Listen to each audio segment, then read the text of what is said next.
درود و سلام کے گجرے پیش کر کے ہم نے رمضان شریف کا استقبال کرنا ہے۔ ہم نے سرکار کی سنت کو اپناتے ہوئے، سرکار کا طریقہ کار تھا کہ روزانہ 70 مرتبہ، دوسری روایت میں آتا ہے کہ 100 مرتبہ استغفار پڑھا کرتے تھے۔ ہم نے 100 مرتبہ استغفار پڑھ کے رمضان شریف کا استقبال کرنا ہے۔ ہر ایک نے اپنے اپنے انداز میں استقبال کیا۔ ہم نے رمضان سے قبل صدقات و خیرات دے کر جو صاحب ثروت حضرات ہیں، جو مخیر حضرات ہیں، وہ سادات کرام اور سفید پوش طبقے کے ساتھ تعاون کر کے انہوں نے رمضان شریف کا استقبال کرنا ہے۔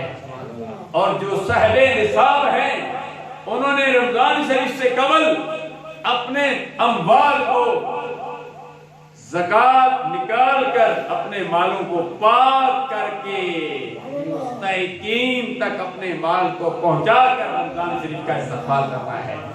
اور بلکہ زکوٰۃ کا مطلب ہی بڑھنے کے ہوتے ہیں، زکوٰۃ کے مطلب ہی پاک ہونے کے ہوتے ہیں۔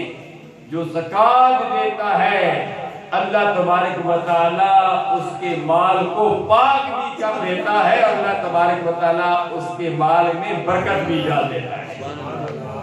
یہ میں نے 2 فائدے بیان کیے، ورنہ بہت سارے فائدے ہیں۔ مال پاک بھی ہو گیا، مال میں برکت بھی ڈال دی جاتی ہے۔ تو حاضرین و ناظرین، ان دنوں کورونا وائرس دن بدن جو وقت آ رہا ہے، مریضوں کی تعداد بڑھ رہی ہے۔